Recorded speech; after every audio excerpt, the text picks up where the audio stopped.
Well, greetings. It's the weekend, and this is your update. And this week, as I always try to kind of find a theme, we're kind of talking about gearing up for the school year. I know we're kind of smack dab in the middle of summer, but marching band camps have started, summer music programs have all started, they're underway.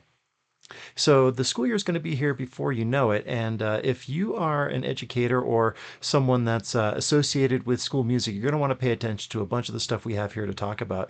Namely, over on the drums west side of things, Peter, I'm calling him a drum doctor who makes house calls, was over at Irwin Middle School here in Loveland and was putting new heads on the timpanis and fixing tuning gauges and all that kind of stuff. That is something that a lot of band directors are a little timid to attempt on their own, and with good reason.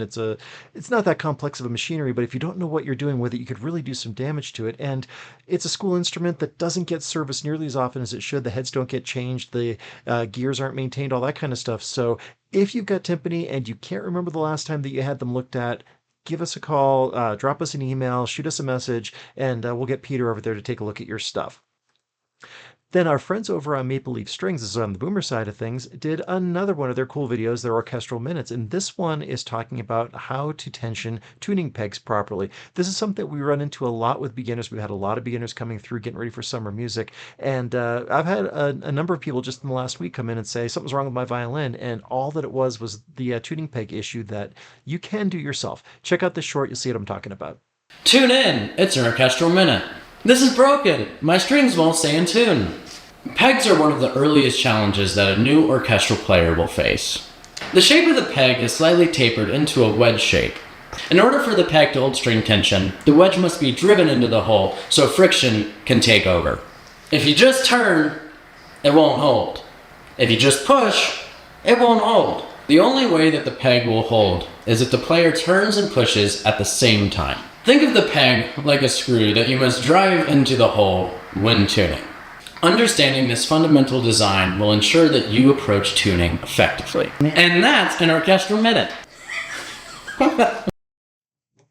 Super simple technology, easy to problem to solve. I mean, it's been in use for over 400 years now, so you can do this at home. But if you have any problems with it, bringing it to the store will help you out. Then over on the Boomer Facebook page, I was sharing a link to the NAMM Foundation. They're talking about careers in music, and this is one that's really near and dear to my heart. My very infrequent podcast, Beyond the Stage, talks about this. There's non-performing careers in music, and there's hundreds of them out there. And I know growing up that I thought if I wanted to be a musician, if I wanted to be involved in music as a profession, that I'd have to be playing my trumpet. Well, that's just not true. I mean, me personally, I've worked as an orchestra librarian, I've worked for sheet music distributor. I've worked at music stores. Now I have a music store. I mean, there's all kinds of things. Repair technicians. If you or anyone you know is a repair technician, call us. Just things like that. There's just hundreds and hundreds of careers in music. So follow the QR code. Check out the link. The NAMM Foundation has lots of really great stuff there, and there's going to be a whole bunch of stuff that you didn't even know existed. So check that out.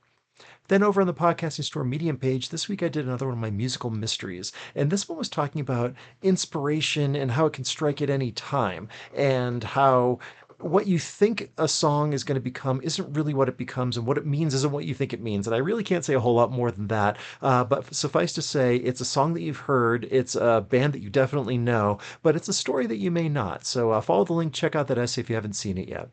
So that is your weekend update. As always, thank you so much for watching. Comment below, let me know what you think. Like, share, and subscribe, and we will catch up with you next time. If you enjoyed the Weekend Update, do me a favor and follow us on social media, subscribe to our YouTube channels, or visit our websites. This is Drew with Boomer Music Company and thepodcastingstore.com. Thanks for listening.